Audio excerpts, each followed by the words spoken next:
Dan sudah bergabung saat ini Rizal Fadilah selaku Wakil Ketua TPUA yang juga pelapor dugaan ijazah palsu Jokowi, juga tim kuasa hukum Jokowi Rifai Kusumanegara. Selamat malam Pak Rizal dan Pak Rifai. Selamat malam Mbak Friska, Pak Rizal. Pak Rifai. Selamat malam, saya ke Pak Rizal. Kan Barreskrim sudah menyatakan ijazah Pak Jokowi ini asli. Apa sih yang minta dibuktikan lagi? Apa yang membuat pihak Anda masih meragukan hal ini, Pak Rizal? Ya, dari awal sebetulnya pihak TPUA menghendaki adanya transparansi gitu kan, atau keterbukaan dari pihak Barreskrim dalam mengumumkannya, dalam pengertian bahwa keterlibatan pihak-pihak itu maksimal ketika dilakukan gelar perkara. Gitu. Apa yang tidak transparan? Apa yang tidak terbuka dalam prosesnya? Dalam gelar perkara itu untuk menentukan sampai penghentian, bahkan sampai kepada pengumuman disebut sampai asli ataupun identik, itu seharusnya pihak pengadu gitu kan, yaitu pihak TPUA itu dilibatkan. Kemudian juga mungkin ahli baik dari kepolisian maupun ahli dari pihak yang diajukan oleh TPUA atau pihak-pihak lain yang berkepentingan itu diperkenankan untuk bersama-sama untuk melakukan gelar perkara itu. Itulah hal yang lazim begitu, karena itu akan menentukan proses kelanjutan, dan di situ boleh saja diajukan keberatan-keberatan gitu kan, sehingga nanti pada putusannya putusan yang bisa dipertanggungjawabkan secara maksimal gitu. Tapi kalau sekarang gelar perkaranya sangat internal sekali, sehingga sepihak gitu pihak Barreskrim, walaupun itu haknya, tapi saya kira dari segi transparansi atau keterbukaan publik saya kira sangat minim dan bisa menimbulkan berbagai prasangka-prasangka gitu atas keputusan yang dianggap finalnya oleh pihak Barreskrim. Jadi dianggap tidak transparan, gelar perkaranya tidak terbuka. Pak Rifai, Anda melihat hal yang sama? Ya, sebenarnya kalau ketentuan hukum acara kan sudah jelas bahwa gelar perkara itu adalah pembahasan internal kepolisian, ya, yang melibatkan biasanya ada Reskrim, Intel, Divkum dan segala macamnya, dan memang para pihak itu tidak diundang ya. Itu memang sudah pakemnya Perkapolri seperti itu. Nah, terus soal saksi ahli juga, saksi ahli kan hanya dua yang dikenal hukum acara. Satu saksi ahli yang memberatkan, yang kedua yang meringankan. Justru yang meringankan itu bagian kami, ya. Bukan, menurut saya tidak tepat kalau justru pelapor yang mengajukan ahli. Ahli itu adalah pertama yang diupayakan oleh penyidik, kedua ahli meringankan itu dari terlapor. Tapi karena ahli yang dari pihak Polri sendiri sudah ternyata hasilnya identik, ya mau bagaimana, memang harus tidak ada alat bukti kan, alat bukti itu tidak cukup, sehingga secara ketentuan memang harus dihentikan. Jadi menurut saya ini sesuatu yang wajar ya, banyak praktisi hukum juga bisa mengikuti prosedur ini, dan ini wajar-wajar saja prosedurnya seperti itu. Nah, karena prosedurnya sudah dilakukan, sudah diumumkan juga oleh Barreskrim Polri, tidak ada unsur pidana, tidak ada peristiwa pidana, akhirnya kan apa yang dilaporkan oleh TPUA ini dihentikan penyelidikannya. Pak Rizal, apalagi yang dimintakan kalau prosesnya sudah dilakukan semuanya, sudah dinyatakan juga lewat konferensi pers? Saya kira hak untuk mengajukan keberatan itu dibuka. Karena di dalam Perkapolri nomor 6 gitu kan tahun 2019 pasal 31 33 itu gelar perkara itu ada dua, gelar perkara biasa dan gelar perkara khusus gitu. Nah, gelar perkara khusus itu adalah bisa dilakukan ketika memang kasus itu kasus yang menjadi perhatian umum, dan itu bisa dilakukan permohonannya oleh pihak pengadu. Oh, sudah diajukan, Pak Rizal? Itu besok kami akan memasukkan surat itu gitu untuk diadakan gelar perkara khusus sesuai Perkapolri gitu kan nomor 6 tahun 2019. Jadi bukan mengada-ada gitu, memang ada wadah hukumnya. Karena apa? Karena kita tidak merasa keterlibatan maksimal pada waktu gelar perkara biasanya. Nah, dalam beberapa kasus, kan, keterlibatan pihak-pihak itu dibuka gitu, sehingga perdebatan sering terjadi antara pelapor gitu, tuan pengadu gitu kan dengan pihak kepolisiannya sendiri, atau mungkin kalau kepolisian punya ahli, kami juga punya ahli, dalam pengertian itu haknya seseorang untuk membawa orang yang punya kemampuan berdiskusi mendalami begitu Pak Bu. Saya mau menekankan lagi karena ini informasi yang baru disampaikan di Sapa Indonesia Malam Kompas TV oleh Pak Rizal, bahwa besok Pak Rizal dan juga TPUA akan datang ke Bareskrim untuk meminta gelar perkara khusus, betul ya Pak ya? Jam berapa itu? Betul. Jam 11 besok kami akan datang ke Bareskrim menyampaikan surat ke Karo Wasidik gitu kan, dan juga tembusan tentu saja ke Kapolri, ke Kepala Bareskrim dan pihak-pihak yang kita anggap penting untuk mengetahui bahwa keterbukaan informasi termasuk keterbukaan publikasi ataupun keterbukaan argumentasi dari pihak Bareskrim harusnya maksimal sehingga tidak menimbulkan putusan yang kontroversial. Seperti misalnya asli, ini katanya kan identifikasi. Kalau identifikasi itu identik tidak identik. Jadi bukan memutuskan asli. Kalau asli itu putusannya dari pengadilan itu. Jadi masih dari Bareskrim. Itu yang masih diragukan oleh Pak Rizal dan TPUA.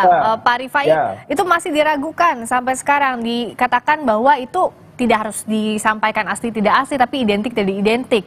Dan apakah dengan hasil kemarin, kalau dari pihaknya Pak Jokowi membuka peluang untuk melanjutkan pencemaran nama baik dengan terlapornya, kan kalau sampai sekarang yang di Polda Metro itu belum disampaikan ya Pak Rifai ya, siapa-siapa saja nama terlapornya belum di-announce, belum diumumkan ke publik. Apakah dari TPUA juga akan dilaporkan? Oke, pertama saya mau menanggapi dulu soal identik bahwa ini memang kesimpulan laboratorium ya, bukan kesimpulan dari penyelidikan. Perlu dibedakan Mbak ya. Kalau kesimpulan laboratorium adalah identik tidak identik. Tapi kalau kesimpulan penyelidikan, saya yakin bukan itu. Kesimpulannya adalah tidak cukup bukti. Kenapa tidak cukup bukti? Pertama, sudah 39 saksi didengar keterangannya, pihak UGM, teman-teman Pak Jokowi dan seluruh pihak yang terlibat atau yang mengetahui perkuliahan Pak Jokowi sudah didengar semua, termasuk juga tentunya dari pihak pelapor kan begitu. Lalu kedua juga sudah ada bukti-bukti surat yang diberikan oleh pihak UGM. Nah, ini juga tentunya bukti surat ini ada menjadi kajian, ada saksi, terakhir baru lab gitu ya. Jadi lab itu adalah hanya satu bagian dari seluruh alat bukti yang dikaji dalam penyelidikan. Sehingga kesimpulan penyelidikan adalah tidak cukup bukti. Nah, cuma satu Mbak, tadi Mbak sudah menyinggung soal laporan di Polda. Kalau buat kami ini sudah tiga produk ya yang menyatakan ini asli. Pertama sudah ada perkara perdata yang berjalan sebelumnya tahun lalu dan itu putusannya juga NO, artinya tidak ada yang bisa menyatakan ini palsu kan begitu. Kedua, sudah ada klarifikasi dari UGM. Ini juga lembaga resmi loh ya. Yang ketiga sudah ada hasil penyelidikan dari Bareskrim. Nah, menurut saya ini sudah cukup lah, sudah selesai. Mau sampai kemana lagi gitu ya? Bahwa teman-teman mau komplain itu hak setiap warga negara. Menurut saya teman-teman juga harus bisa mendapatkan informasi yang jelas dari pihak Bareskrim untuk bisa melihat betul alat buktinya apa saja. Nah, tapi tolong juga di sini kami mohonkan juga bahwa tolong juga dilihat ke laporan yang di Polda. Bagaimanapun juga di sini kan Pak Jokowi mengupayakan keadilannya untuk memulihkan kehormatan dan nama baiknya. Ini juga sebuah faktor yang perlu kita kaji bersama. Intinya adalah kami ingin dengan sudah selesainya di Bareskrim, ya kita fokus untuk yang di Polda. Ini juga sebenarnya untuk membuat terang. Apakah para terlapor atau apakah pihak-pihak yang selama ini membuat tayangan-tayangan yang seolah-olah ijazah palsu ini apakah ilmiah? Atau ternyata tidak ilmiah gitu kan, atau ada mensreanya. Ini juga biar kita sama-sama secara transparan kita periksa. Kalau ilmiah juga tentu kan yang di Polda ini kan berhenti, tapi kalau tidak ilmiah akan berlanjut. Jadi menurut saya biarkan semua berjalan ya, terutama yang kita sekarang fokus ke yang Polda untuk melihat juga terang. Kalau memang ternyata ilmiah bisa dipertanggungjawabkan, menurut saya teman-teman Polda juga akan objektif melihat ini. Tapi sebaliknya, kalau ternyata tidak ilmiah ya, ada niat-niat, ada mensreanya, ada niat jahatnya, atau misalnya ada orkestrasi tertentu, ya ini juga tentunya akan terbuka, harus dijawabkan. Jadi menurut saya sekarang babaknya kita melihat yang di Polda gitu ya, di Bareskrim sih ya menurut saya ini sudah keputusan final.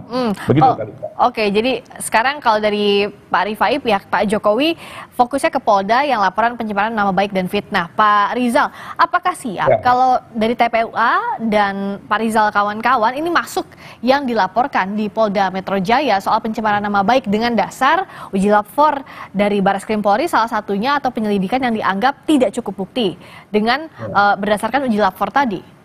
Ya, saya kira itu semua konsekuensi hukum, gitu kan. Kalau di Polda berjalan, ya tentu diikuti prosesnya. Tapi masalahnya adalah pada tahap di Barreskrimnya sendiri kita anggap belum final, gitu. Seperti yang tadi kita singgung bahwa masih ada peluang loh, gitu. Dalam konteks hukum, per Kapolri yang membuat aturannya sendiri, gitu kan. Bahwa ada model yang namanya gelar perkara khusus. Jadi kita masih ingin menguji itu. Kenapa? Karena penilaian dari pihak TPUA dan juga mungkin banyak pihak yang lain bahwa hasil uji forensik dari pihak Barreskrim itu belum memenuhi kriteria yang disebut scientific crime investigation. Itu belum memenuhi kriteria, belum ada uji yang maksimal. Seperti uji kertas, karbon, gitu kan, uji tinta dalam makna usia, kapan. Gitu meskipun kan. Itu sudah di-mention ya Pak Rizal ya oleh pihak Barreskrim bahwa sudah ada tapi uji kertas. Menyebut saja, mention saja, hanya menyebut saja uji tinta, gitu kan, uji kertas.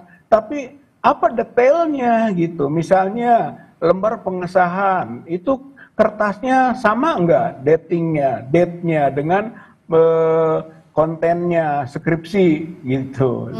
Itu misalnya pertanyaan itu kan, kemudian tinta-tinta di ijazah itu ada 6 jenis tinta gitu. Maka apakah itu untuk waktu yang tahun 1985 gitu kan? Nah, itu semacam pertanyaan seperti itu kan menimbulkan keraguan juga. Atau misalnya soal pembanding 3, harus dijelaskan dong siapa saja 3 itu. Karena kami juga punya data, misalnya soal ijazah yang Pak Jokowi nomor 1120, itu ada juga ijazah lain yang nomor 115 dan 117. Oke, jadi itu teknisnya. Gitu kan. 115 itu identik, tapi dengan 1120 tidak identik gitu. Itu semacam itu, masih banyak pertanyaan-pertanyaan yang mengganjal sehingga kepastiannya perlu diperkuat gitu melalui satu lembaga gelar perkara khusus. Nah, jadi tetap ya kalau Pak Rizal dan kawan-kawan ingin gelar perkara khusus, besok akan didaftarkan, akan diajukan ke Barreskrim pukul 11 pagi ya. Nah, dari Pak Rifai, gelar perkara khususnya akan diajukan tetap. Oke, yang Polda berjalan dan siap, tadi kata Pak Rizal, kalaupun itu jadi konsekuensi hukum, tapi yang Barreskrim ini tidak mau ditinggalkan. Artinya masih ingin ada data yang lebih detail lagi, yang ingin digali lagi lewat gelar perkara khusus, Pak Rifai. Ya, bahwa misalnya teman-teman pelapor ingin mendapatkan informasi lebih komprehensif, menurut saya itu sah-sah saja ya. Tentunya kan setiap pelapor mengatakan laporannya tidak berlanjut, ada rasa kekecewaan, dan teman-teman Polri juga perlu lebih terbuka ya memberikan informasi terkait itu. Tapi apakah gelar khusus atau tidak, itu kan sudah ada ketentuannya sebenarnya di Kapolri ya. Menurut saya ini gelar biasa sudah cukup. Nah, tapi di satu sisi tentunya juga kita harus menghargai, apalagi teman-teman TPU kan sejak awal melapornya ke Barreskrim. Kalau melapor ke Barreskrim kan sudah tentu akan yang melakukan pemeriksaan laboratorium pasti puslapor. Itu sudah puluhan tahun itu prosedur itu terjadi. Nah, pada saat hasil puslapor keluar ya memang harus dihargai bagaimanapun ya, karena ini sejak awal sudah melapor di Barreskrim, tentunya akan memasuki proses penelitian oleh puslapor gitu ya.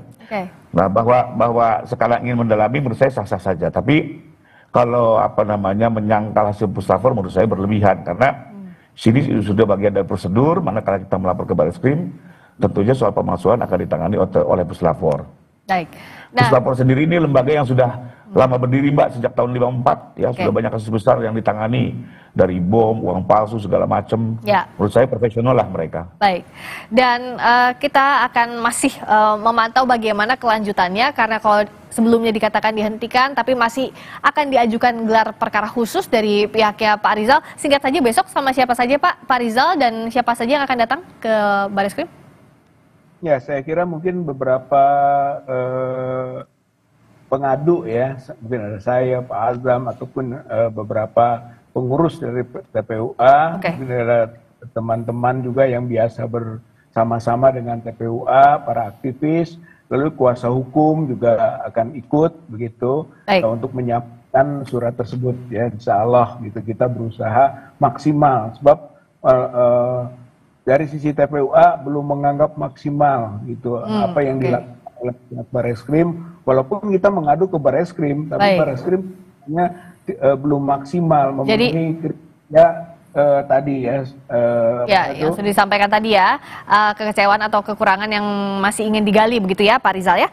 Dan Pak Rifai, terima kasih. Jadi besok pukul 11 pagi akan ke Bareskrim dari TPUA untuk mengajukan gelar perkara khusus. Akan kemana arahnya, apakah diterima atau tidak aduannya, kita akan nantikan besok. Dan kami juga tentunya akan memantau ke sana. Terima kasih Pak Rizal Fadila selaku Wakil Ketua TPUA yang juga pelapor dugaan ijazah palsu Jokowi. Terima kasih juga Pak Rifai Kusuma Negara, Tim Kuasa Hukum Jokowi. Terima kasih. Selamat malam.